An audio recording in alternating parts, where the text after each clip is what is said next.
aujourd'hui, dans le cadre de l'organisation du Mayer, l'IPAR a présenté le scénario 2 qui doit être validé à l'issue d'un partage. Monsieur Ndiobodjen, vous êtes conseiller technique au Mayer. D'abord, vous vous présentez avant de donner vos impressions. Merci beaucoup, Penda. Je m'appelle Mam Ndiobodjen. Je suis conseiller technique de Monsieur le ministre de l'Agriculture et de l'Équipement rural. L'impression que j'ai, c'est une bonne impression. Elle est d'abord bonne quand je considère la démarche qui a été appliquée par IPAR pour nous produire ce document qui nous permet aujourd'hui, suite à l'option faite par Monsieur le ministre de l'Agriculture et de l'Équipement rural sur le scénario 2, de pouvoir approfondir. La démarche a été participative, elle a été inclusive et c'est ça qui donne justement cette idée que ce document qui nous a été produit par IPAR pour participer et nous accompagner dans la réflexion en tant que facilitateur a été une réussite totale. Juste également par rapport à, vous l'avez dit, ça a été une bonne impression. Qu'est-ce que vous en retenez par rapport aujourd'hui aux objectifs du PSE, le plan Sénégal émergent? Par rapport aux objectifs du PSE, plan Sénégal émergent et je dirais par extension au programme d'accélération de la cadence de l'agriculture sénégalaise, le PRACAS, on est dans une dynamique qui nous permet de nous donner les instruments de construction d'un avenir, tout en considérant le court, le moyen et le long terme. On est dans une dynamique d'une vision qui a été définie par le chef de l'État pour 20 ans, donc 2035, mais en même temps, on est sur des exigences de court terme. Comment rapidement atteindre l'autosuffisance en oignons en 2016 avec 350 000 tonnes, atteindre l'autosuffisance en riz avec 1 600 000 tonnes de paddy en 2017, constituent des instruments sur lesquels aussi il faut qu'on travaille. Évidemment, le PRACAS ne s'arrête pas là.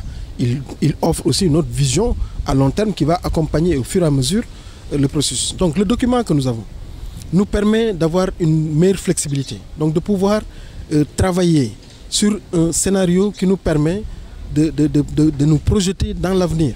Et c'est important. Et c'est d'autant plus important que l'IPAR nous permet de nous dire dépassez votre ego.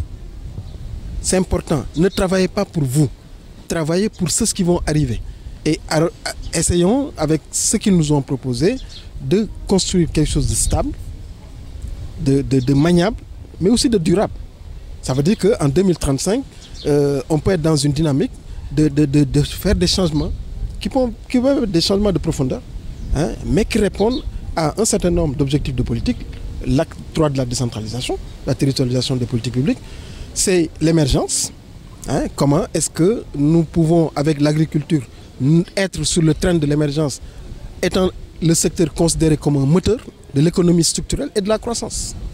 Donc on est bien outillé aujourd'hui pour sortir quelque chose. C'est un bon document, vous l'avez dit, vous avez une bonne impression par rapport à ce document de l'IPAR. Par rapport à la suite, quelle suite réservée à ce document? Est-ce que vous êtes optimiste par rapport à ça? Mais bien sûr, nous sommes optimistes, nous sommes même tenus. Et nous avons l'obligation, parce que ça, ce sont des directives et des instructions de Monsieur le ministre, qui nous fait l'honneur d'être là, présent pendant 2 jours, de participer comme quelqu'un qui est du secteur, qu'il connaît, et qui est en même temps aussi le patron de ce secteur-là, et qui attend un certain nombre de résultats.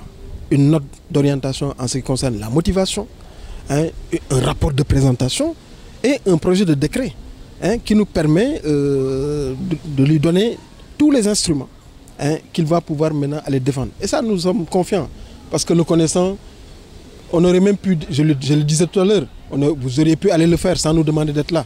Mais je pense que pour rester inclusif, participatif, pour rester dans la dynamique, de pouvoir recueillir les instruments de ses collaborateurs, c'est quand même important. Un collaborateur, un collègue et qui est parmi nous. Qui, en dehors de la casquette du ministre, est en train de partager avec vous. Mais bien sûr, et en même temps, de dire vraiment de façon très honnête et objective les ressentiments qu'il a en tant que patron de ce département, les difficultés qu'il rencontre et qui sont des difficultés réelles que nous partageons.